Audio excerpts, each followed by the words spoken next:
there is like someone like me could basically be erased by not even having access to that. And it's this crazy political sphere because now you've got people that are like debating my life for sport and making money and grifting off it, like Amala, like the Blair Whites, like the Buck, like Ben Shapiro, like Matt Walsh, like all these people that are causing all this intersectional harm that really experience no consequences. They just make money off it. I hope all of their children are gay. I hope all of their children are gay.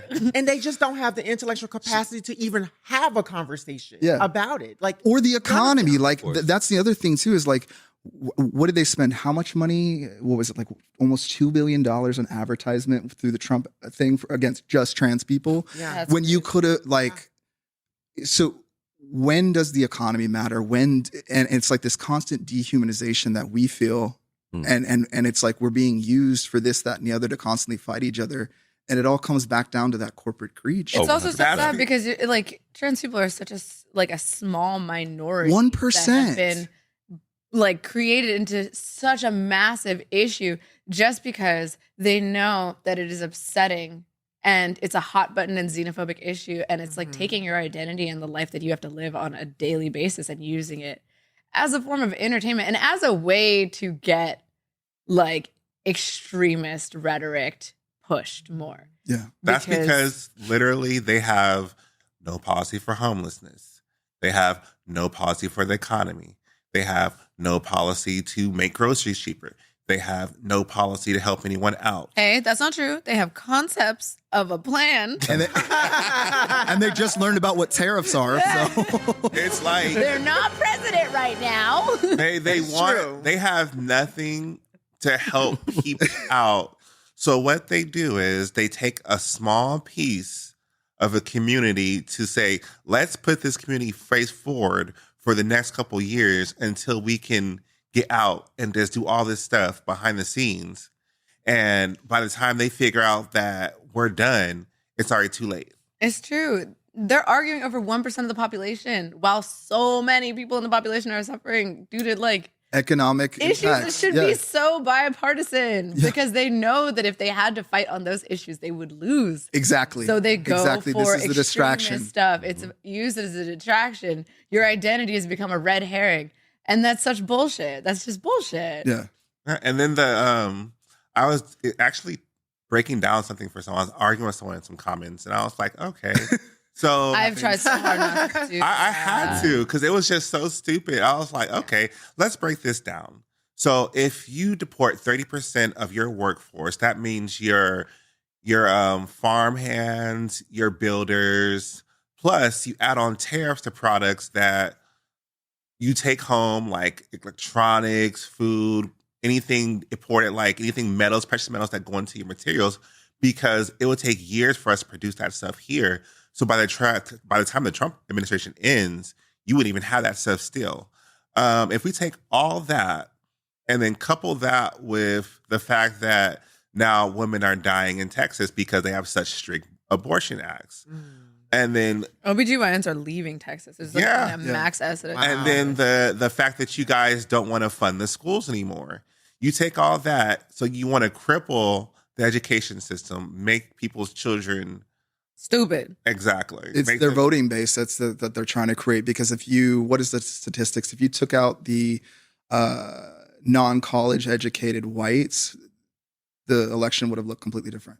Exactly. So they're making. So they're trying to make people dumb. They don't want to teach them about critical race theory. They don't want to teach them about because critical race theory would make people more smart. They don't want to tell them the truth. So imagine. Well, because grandma was actually throwing the rocks back in the day, and they don't want to get caught with the photo. Like, let's be real. Like, the generation, it's only been like 60 years since all of this has happened. So there are people that are alive today. The KKK burned a cross on my grandmother's lawn when she was 11 years old. Yeah. And she's like very alive.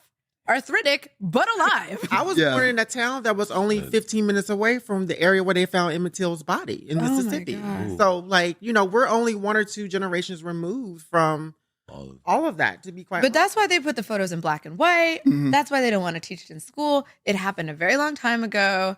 None of that stuff is still here. But I tell people, imagine if Germany hadn't learned from their past. Mm-hmm.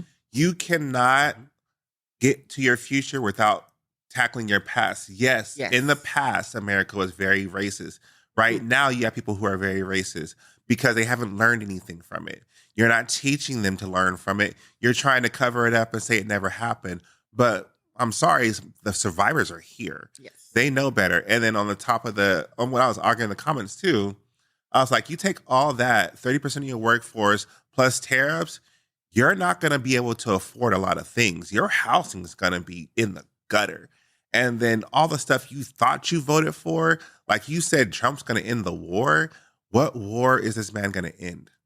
I'm sorry, that's generational of Palestine and Israel for a long generations. Which has already been accelerated. And they just, now. they're It sounds- in ceasefire negotiations. Right? Yeah. It sounds like erasure. The more I'm hearing, it sounds like pure erasure. Because like if you take something out or someone out of something, you don't have to include them in, right?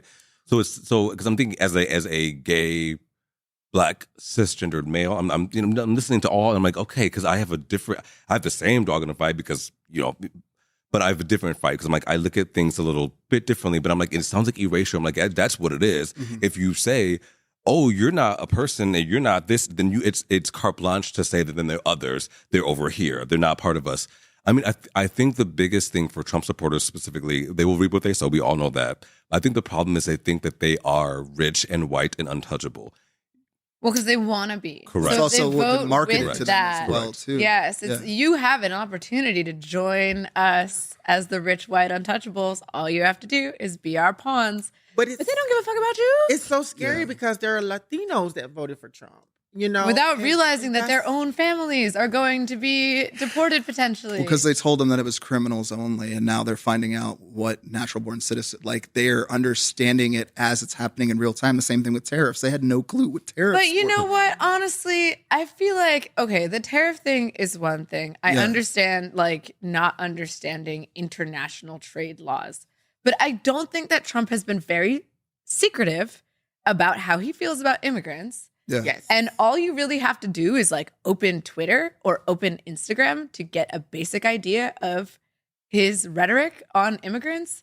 And if you still couldn't figure that out, like that's... Yeah. Oh my gosh, no more X. No more X. Yeah. I think it was just about... Blue sky, right? If I'm not mistaken, I felt like a lot of it had I refuse to call it with... that.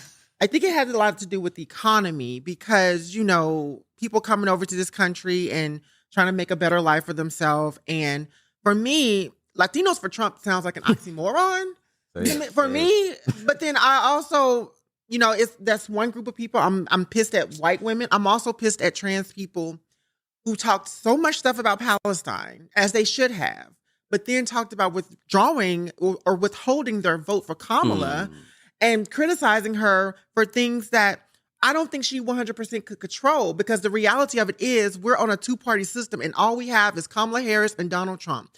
Now, I have said on this podcast before in one of our previous episodes, you can have your criticism of Kamala. I don't care. Go show up and vote. Please go vote. Because at least with Kamala and the whole situation around Palestine, that could be worked on.